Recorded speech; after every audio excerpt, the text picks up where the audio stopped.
बड़ी coverage ABP news पर लगातार जारी है। आपको बता दें एनडीए की बैठक शुरू हो गई है प्रधानमंत्री आवास पर। एनडीए के जो अलग अलग दल हैं उनके नेताओं की बैठक हो रही है, मंथन चल रहा है। और इस बीच इंडिया गठबंधन की बैठक जो शाम 6 बजे से शुरू होनी है, उसमें शामिल होने के लिए जो इंडिया गठबंधन के साथी दल हैं वो दिल्ली पहुंच रहे हैं।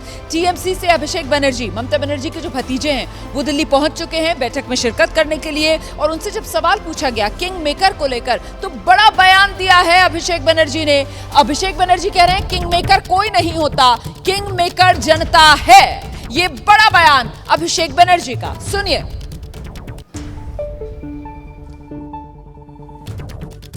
किंग मेकर अगर है कोई तो देश की जनता है, किसी का कोई हैसियत नहीं है। मैं फिर से कह रहा हूं, किसी को अच्छा लगे किसी को बुरा लगे, लोगों ने जिसको मैंडेट दिया है, जो जाके ईवीएम दबाया है, बीजेपी के ये तानाशाह के खिलाफ, प्राइस राइज के खिलाफ, बेरोजगारी के खिलाफ, कम्युनल डिविसिव पॉलिटिक्स के खिलाफ जवाब दिया है, वो हर एक गरीब आदमी, देश का नागरिक किंग मेकर है। कोई आदमी, कोई राजनेता किंग मेकर नहीं है।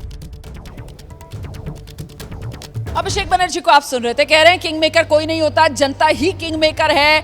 जिसके लिए ईवीएम दबाया जनता ने, वही असली किंग है। हम सीधे आपको लेकर चलते हैं, हमारे साथ अंकित गुप्ता इस वक्त मौजूद हैं। अंकित, फिर अभिषेक बनर्जी के लॉजिक से अगर जाया जाए तो सीधे सीधे आपकी बार एनडीए सरकार, इंडिया गठबंधन को फिर तो गरिमामय तरीके से हार स्वीकार कर लेनी चाहिए और ये सरकार हम बनाएंगे, इस तरीके के जो दांवपेच आजमाने की कोशिश की जा रही है इंडिया गठबंधन की तरफ से, उनसे जरा दूरी बना लेनी चाहिए। अंकित गुप्ता, देखिए रोमाना, यहाँ पर पूरा इस समय जो खेल चल रहा है ना, वो नैरेटिव सेट करने का हो रहा है। विपक्ष का नैरेटिव सेट कर रहा है, वो ये कर रहा है कि देखिए बीजेपी के पास अपने आप पूर्ण बहुमत का आंकड़ा नहीं है। 2014 और 19 में जहां 282 और 303 सीटें लाई थी, इस बार जो है 240 पर अटकी हुई है। और इस वजह से नैतिकता का हवाला दिया जा रहा है कि बीजेपी के पास पूर्ण बहुमत नहीं है और विपक्ष का नंबर बढ़ा है। लेकिन प्रधानमंत्री नरेंद्र मोदी ने जो काउंसिल ऑफ मिनिस्टर की जो बैठक हुई है, उसमें इसी बात का जिक्र किया कि विपक्ष का जो टोटल नंबर है, यानी कि इंडिया गठबंधन का नंबर है, उससे ज्यादा अभी भी बीजेपी के पास अपने हैं और एनडीए के पास तो बहुमत का आंकड़ा भी है। तो ऐसे में ये पूरा खेल दोनों तरफ से नैरेटिव सेट करने का हो रहा है। एनडीए ये बता रहा है कि बहुमत हमारे साथ में है, तो इंडिया गठबंधन का ये कहना है कि बीजेपी के पास अपना बहुमत नहीं है और अब वो सहयोगी दलों के भरोसे है। जी बिल्कुल, लेकिन देखिए एक बड़ी हकीकत यह है कि अपने दम पर बीजेपी के पास उतने नंबर हैं जितने पूरे इंडिया गठबंधन के पास मिलाकर भी नहीं है। ये एक फैक्ट है और इस फैक्ट को जितनी जल्दी इंडिया गठबंधन कबूल कर ले, मेरे ख्याल से लोकतंत्र के हित में ये उतना ही बेहतर होगा। और इसी पर अब जरा चर्चा कर लेते हैं। हमारे साथ यहाँ पर जो खास मेहमान मौजूद हैं एबीपी न्यूज के इलेक्शन हेडक्वार्टर्स में, अब तो ये बहुत तेजी के साथ मंथन का दौर, इंडिया गठबंधन की बैठक शाम में 6 बजे होनी है, एनडीए की बैठक शुरू हो चुकी है। आपको लगता है आज शाम तक ही ये दावा पेश कर दिया जाएगा और जल्दी से जल्दी सरकार बने, एनडीए की कोशिश अब यही होगी? बिल्कुल, दावा आज ही पेश हो जाएगा, ये ऐसा मेरा अनुमान है। और आप ये इसको समझिए रोमाना कि ये चुनाव जब हुआ, इस चुनाव के पहले दोनों प्रकार के गठबंधन थे, तो चुनाव में लोग गठबंधन के रूप में गए। बीजेपी के पास ठीक है कि वो 272 का आंकड़ा नहीं है, लेकिन बीजेपी भी गठबंधन के रूप में जनता के पास गई और इंडिया गठबंधन भी एक गठबंधन के रूप में गया। अब गठबंधन के रूप में देखें तो जनता ने एनडीए गठबंधन को बहुमत दिया और कंप्लीट बहुमत दिया और बिल्कुल स्पष्ट बहुमत दिया। अब उस स्पष्ट बहुमत पर अगर हम कोई कयास लगाएं तो मुझे लगता है कि वो राजनीतिक दृष्टि से, राजनीतिक संस्कृति के लिए वो अच्छा नहीं है। इसलिए सरकार बनेगी और जनता ने ये, इससे तो फिर संदेश ये जाता है ना कि आप जनादेश चुनाने की कोशिश कर रहे हैं, क्योंकि चुनाव आपने एनडीए और इंडिया के तौर पर लड़ा और ऐसे में अगर एनडीए गठबंधन को बहुमत मिल गया, फिर भी आप इस तरीके की पोस्चरिंग कर रहे हैं कि आप एनडीए के साथियों को तोड़कर ले आएंगे और उनमें भी कई ऐसे जो हाल फिलहाल में ही आपका साथ छोड़कर इंडिया गठबंधन से दामन छुड़ाकर एनडीए में गए।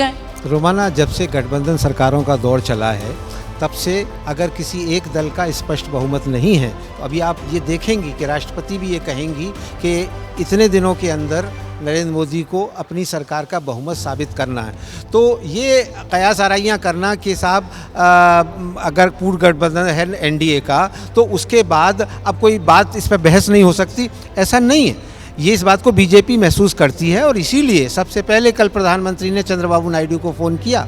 आज इसीलिए नीतीश कुमार की अहमियत बढ़ गई है कि जितने भी उनके गठबंधन के घटक दल हैं उनको वो मजबूती के साथ बांधे रखना चाहते हैं और शायद यही मैसेज आज राष्ट्रपति को जाकर के वो देने वाले हैं कि हमारा सरकार बनाने का दावा इस आधार पर है। ठीक है, प्रोफेसर साहब कुछ जोड़ना चाहते हैं? रोमाना मैं एक चीज़ बहुत क्लियर कर दूं कि जो हमारे संविधान में व्यवस्था है, जो कन्वेंशन भी है, वो ये है कि अगर ऐसी स्थिति में जब किसी एक विशेष दल को, किसी भी दल को बहुमत ना हो, तो प्री पोल अलायंस को राष्ट्रपति देखती हैं या देखते हैं कि कौन प्री पोल अलायंस के पास स्पष्ट बहुमत है।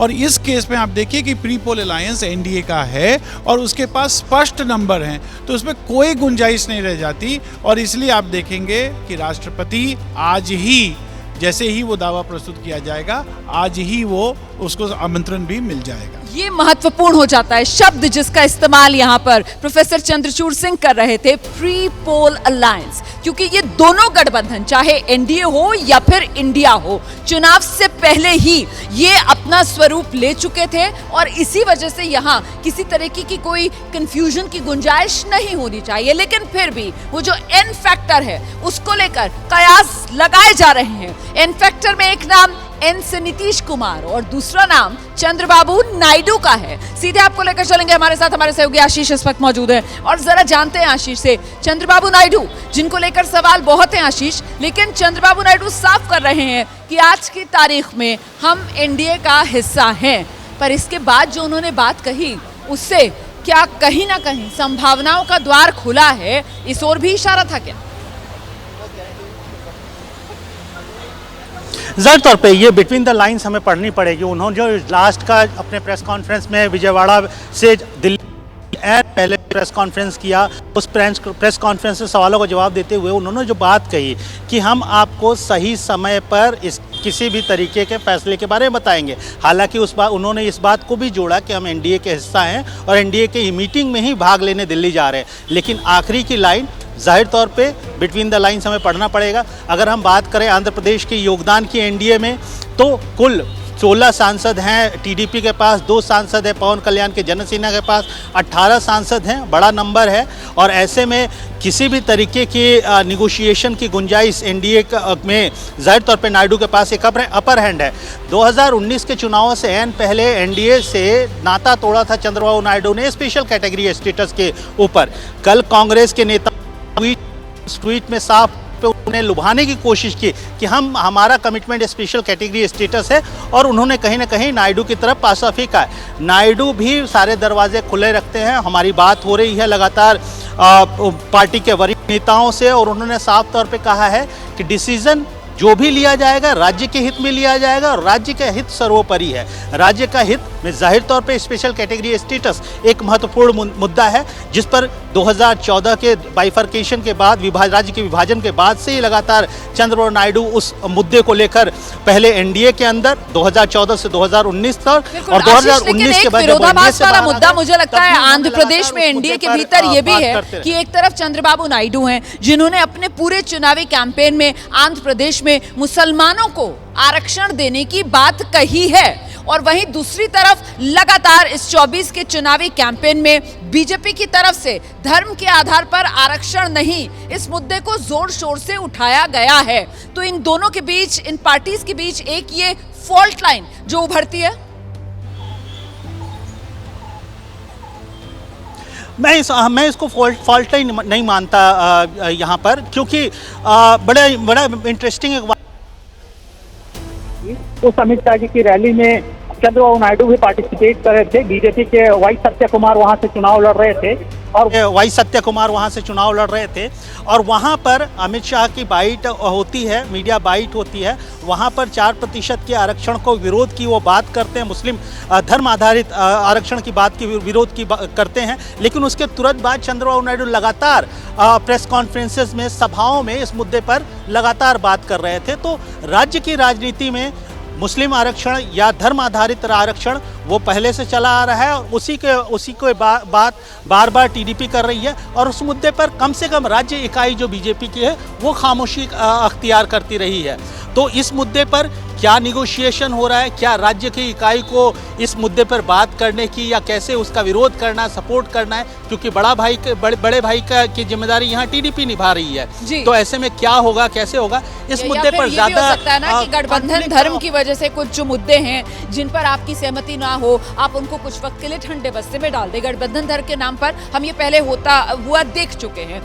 जैसे ही घड़ी का काटा दोपहर 2:30 पे आए, बबीता जी का दिल सास बहू साजिश के लिए मचल जाए। और ये है इनकी बहू, पूरे दिन ऑफिस की टेंशन हो जाए गॉन जब ये करें अपना फेवरेट शो फ्री टाइम पे ऑन। इनकी तरह आप भी देखें अपना फेवरेट शो अपने टाइम पर और डाउनलोड कीजिए एबीपी लाइव ऐप अपने स्मार्ट टीवी पर।